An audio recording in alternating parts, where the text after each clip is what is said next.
Direct Connection is made by MPT to serve all of our diverse communities and is made possible by the generous support of our members. Thank you. Live from Maryland Public Television, this is Direct Connection with Jeff Salkin.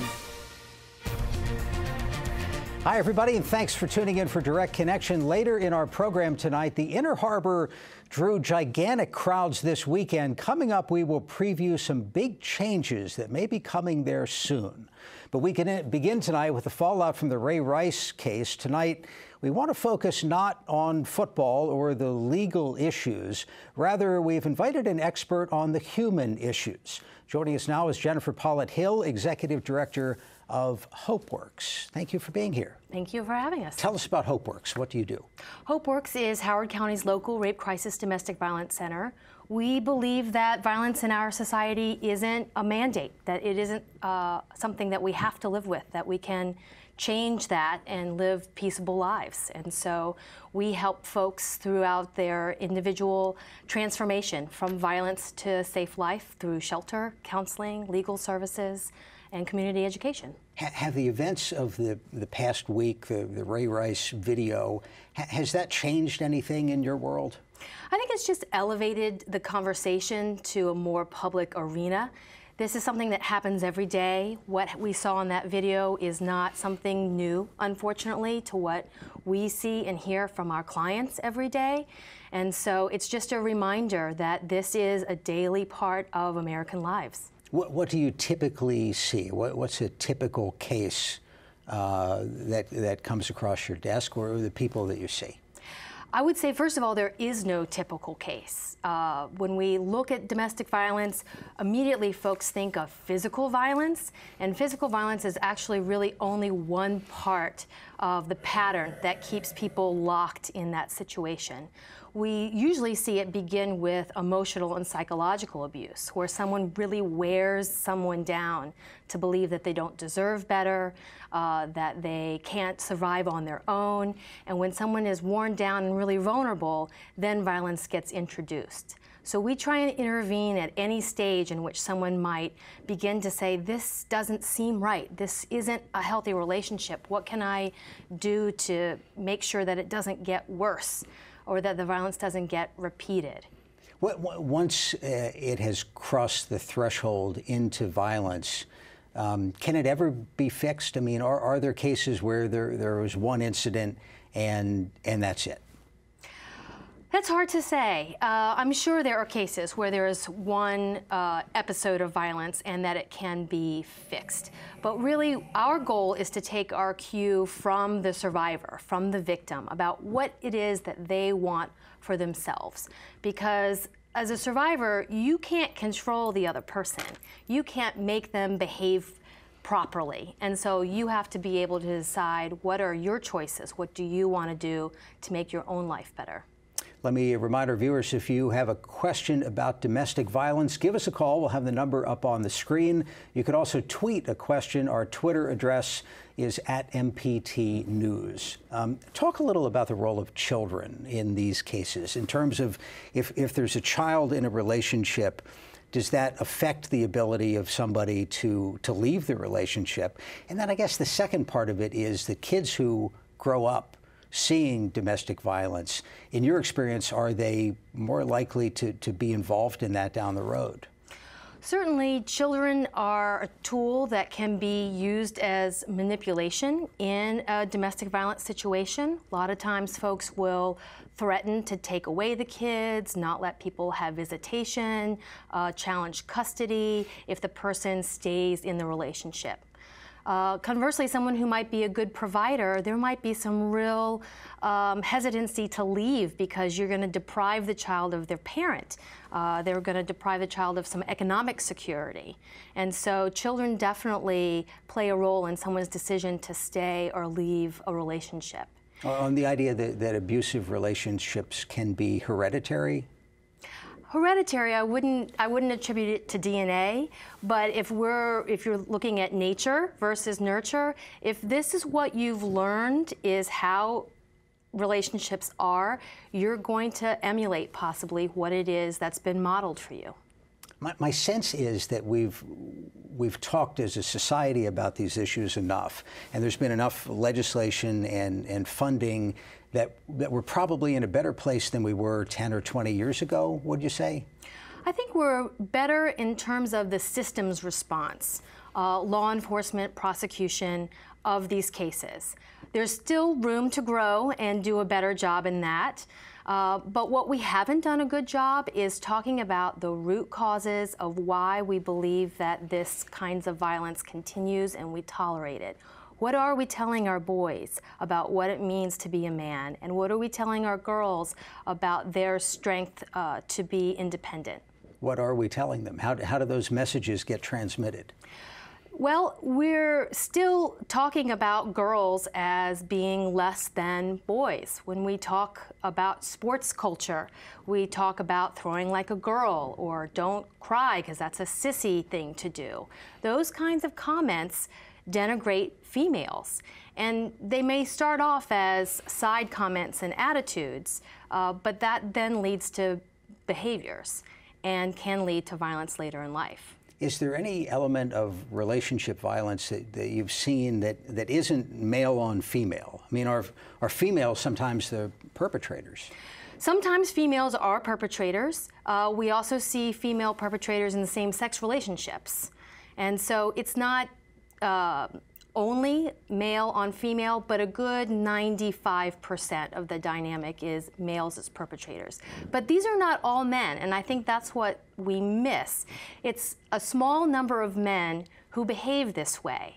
And I think we have framed this as a women's issue or a woman's problem, in which it's really not the case. Men should be just invested as standing up to say, real men don't behave this way. You know, I've seen numbers, estimates of tens of millions of women who've been the victims of physical assaults, which leads me to think that there must be tens of millions of men who've perpetrated these things.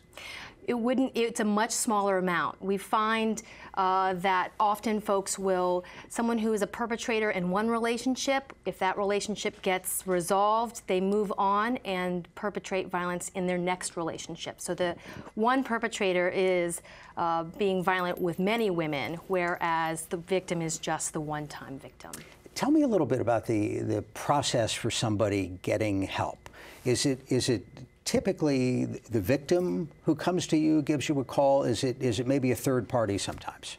Usually it's the victim that calls us directly. They could call our hotline. Sometimes we see each other in court. They come to get a protective order or a peace order, and we have advocates there that can help them through the process. Sometimes they've gone to the emergency room to get help for the injuries, and we send advocates to the emergency room, so sometimes we meet them there. Sometimes they call our office directly to make a counseling appointment or asking for shelter. What happens after that? What are the steps that this goes through? So however it is that we come in contact with someone, we sit down, find out what's going on in their lives, find out what help they're interested in getting, and let them know what all of their options are. On the subject of the protective orders, ultimately it's just a piece of paper. I mean, how, in your experience, how protective is it? Well, I think it's important that we have an opportunity as a society to tell someone that we don't believe that this behavior is acceptable and that the court orders you to stop behaving that way. It depends. Someone who's intent on harming someone else is going to do it, regardless of a piece of paper. But it also sometimes wakes people up to understand the severity of the situation that they're in and that their behavior really does have consequences. What do you do if you're aware of an abusive relationship? Maybe somebody watching suspects something is going on in a relationship. Do you talk to the potential victim? What do you do? You absolutely.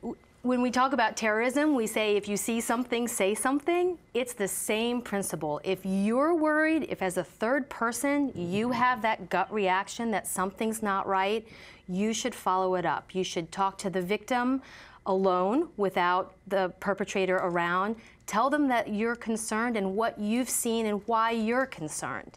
They may or may not respond to what you're saying, but they'll know that you're a safe person to talk to in the future. Have you seen anything in your experience doing this, any warning signs? I mean, I'm guessing you would pick up on these signals faster than other people. What might you look for? If someone is being isolated, not allowed to have social networks, professional networks, not allowed to have their own access to bank accounts and money, those kinds of isolating, moving someone away from their friends and family across the country, that isolation is really something that makes us very nervous. Let's take a phone call. Barbara in Harford County. Barbara, thanks for calling. Go ahead. Yes, I just want to make the comment that I think it's great that we're helping the victims and helping them to identify and get out of the situation. But we also need, if we're going to eventually solve the problem, to help the people who are the abusers begin to identify the distinction between their emotions, their anger, their rage, and who they are. That is work that can be done, and I think we need to offer support to get that help to them so we really interrupt this violence that happens in a domestic situation. Thank you very much for the phone call. Absolutely, I would agree with Barbara entirely. We actually, all the local domestic violence centers around the state also have a partner abuser intervention program that we work hand in hand.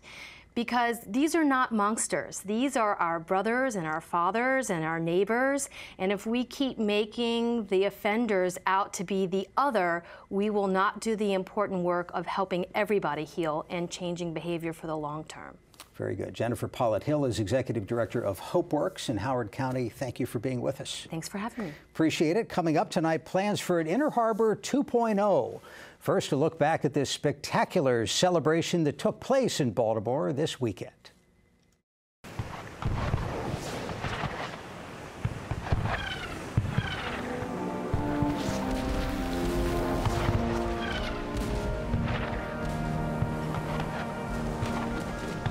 Oh, say, can you see by the dawn's early light what so proudly we held at the twilight's last gleaming, whose broad stripes and bright stars through the perilous fight o'er the ramparts we watched were so gallantly streaming, and the rockets' red glare, the bombs bursting in air, gave proof through the night that our flag was still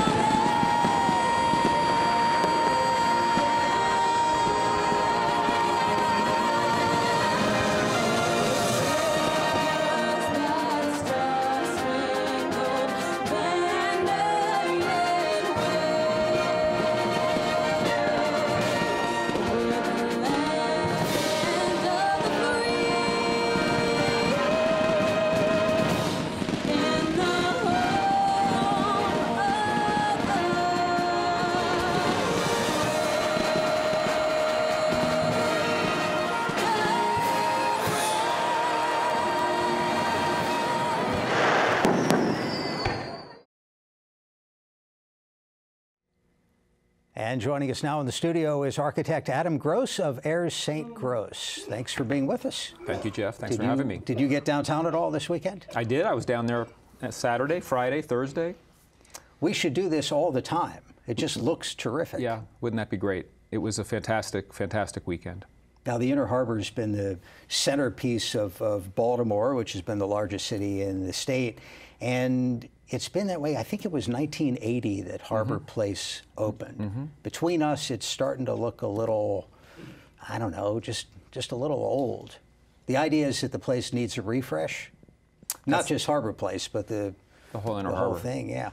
Yeah, I think it's important to remember that the planning for the Inner Harbor began in the 1960s. A guy named Marty Millspaugh, who's still around, was involved with the Greater Baltimore Committee, and the Greater Baltimore Committee was the kind of leadership group that got the Inner Harbor going, and it took about 20 years to acquire all the properties and to put the Inner Harbor plan into place, and that, of course, was capped by Jim Rouse building the Harbor Place Pavilions, which did open in 1983, and pretty much haven't been touched since then.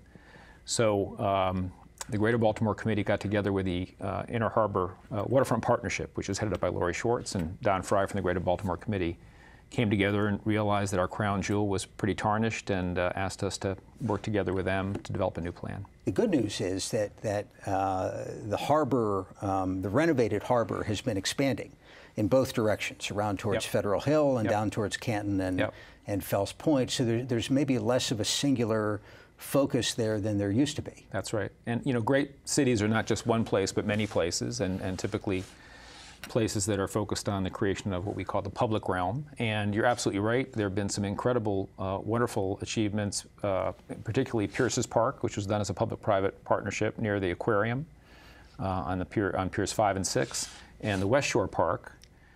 But there are, truthfully, many more bad places than there are good places now around the Inner Harbor in terms of overall quality, landscaping, amenities, et cetera. I want to put up the couple of slides of the idea of building a bridge across, in part to make it easier to get between some of the newer developments on the Fells Point side and the Federal Hill side. So this is a pretty good overview, and you can see Federal Hill on the right, and the central business district would be to the left of this picture. So the bridge there is going from basically the rusty scupper over to where in that view? Well, from Rashfield, and the ramp for that bridge really begins by the Science Center, would ramp up at Key Highway and continue and get about 30 feet when it reaches the rusty scupper, and then get to about 45 feet at the center, and would then touch back down again at Piers 5 and Piers 6. And I think one of the phenomenal things about the Inner Harbor, unlike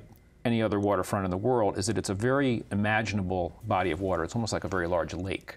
So I think the reason that this weekend was such a success is that one could gather around that great space. The harbor really is a space. It's like Central Park, except it's full of water instead of grass and trees. But it dead ends right now. It dead ends at the Rusty Scupper, dead ends at the Visionary Arts Museum. And so this is a simple idea to make that leap across, which is less of a span than the Thames River in London, and to have a bridge that would be open only to pedestrians. And most of the time you could walk across it, but in times of tall ships and bigger ships, it would open up. The bridge would be an operating bridge and would be a spectacle unto itself. Does it need to open? I mean, obviously, it limits the design and increases the expense. Well, if we want to continue to have these extraordinary tall ships come in and out of the harbor, which everyone clearly wants, and we think is a hugely important piece of our heritage, that yes, they will need to open. Let's look at the second slide, which is similar, but has a bridge that maybe terminates a little bit differently and has, looks like big suspension piers. Yeah, so those big piers would pivot, and the bridge would be able to open and close with those as really a kind of armature to allow for that to happen. What do you mean pivot? The piers themselves? We looked at two different types of bridges, one that would be like a drawbridge, but this particular one would actually swing open and closed. Okay. Yeah, there's actually an engineering firm that just specializes in moving bridges who we've been working with. How high does it need to be for the everyday, I mean, you do have all those tour boats. Yeah. Absolutely. And all that, and just weekend boaters. Weekend sailors, about 45 feet, so 45, 50 feet. But and that would accommodate pretty much all the traffic that comes in and out of the harbor on a daily basis. Any idea ballpark cost for what this would be? Well, we're hoping that it might be incorporated with other projects, that it could be incorporated in some way with improvements to Rashfield and maybe future improvements on Piers 5 and 6. But the numbers that we've kicked around range from about $50 to $60 million.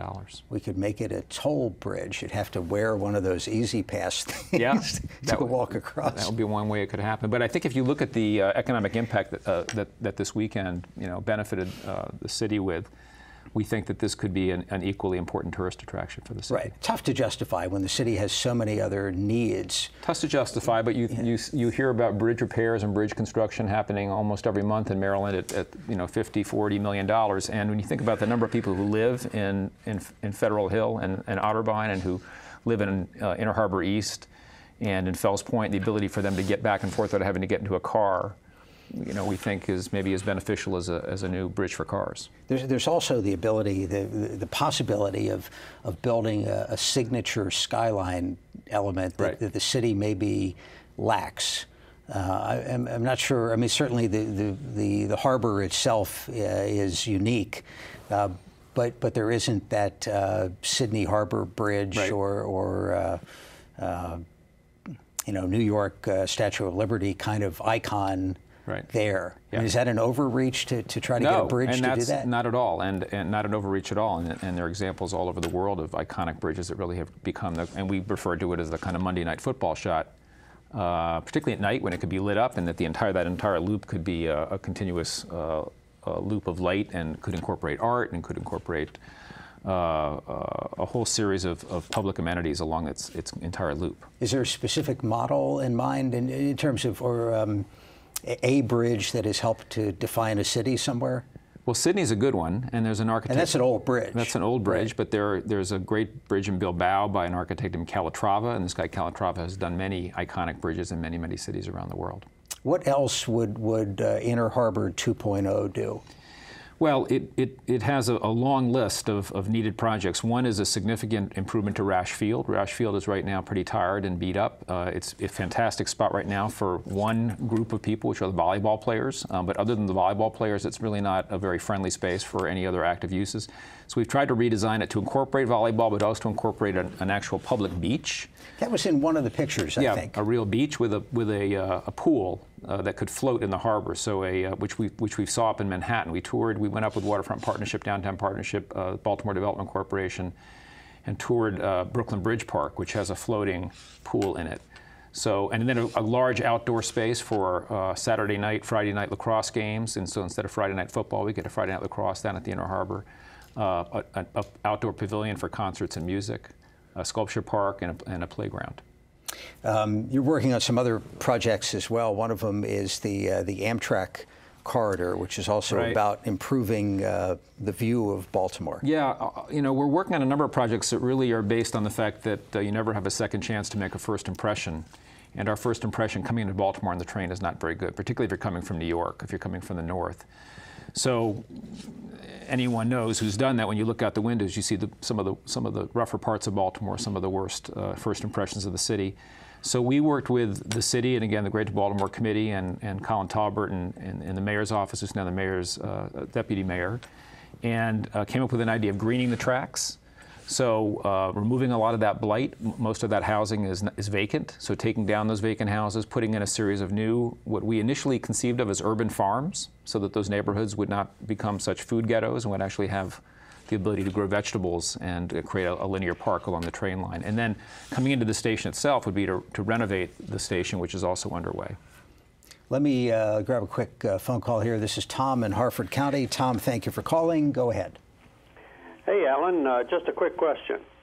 Okay. Has there been studies done for moving people from point A to point B across the harbor there in water taxis, not just the smaller ones that we have now, but sizable vessels that would carry numerous people? It's an interesting idea. We'll ask Adam about that. Thank you for the phone call. Yeah, that's a cool idea if you had really rapidly shuttling vessels. So the direct line, actually, it's a great question, and it has been discussed, and the direct line from about the Rusty Scupper directly across to Inner Harbor East, just as a direct line that would go back and forth, all day, and that would be its dedicated line, is really a first step to kind of solve this problem. Where do people who have ideas here talk a little about the process and how citizens can get involved in this? Well, there was a website when we did the first plan for the Rash Field with the Greater Baltimore Committee that had a series of scenarios up on its website, and I can certainly talk to Don Fry about getting that back up again. But we had about 90% in favor of this pedestrian bridge, of a series of choices with and without the bridge. Very good. Adam Gross of Ayers St. Gross, thanks for stopping by. Thanks, Jeff. Good to see you again. We appreciate it. Thursday at this time on Your Money and Business, why credit unions are surging in popularity. We'll meet the CEO of the world's largest credit union. We'll also have a professor's advice for finding the very best investment strategy. That's Thursday at 7:30 on Your Money and Business. Join us Friday at this time for State Circle and the latest on Maryland politics. Now for all of us here at MPT, I'm Jeff Salkin. Thanks for watching and have a good night.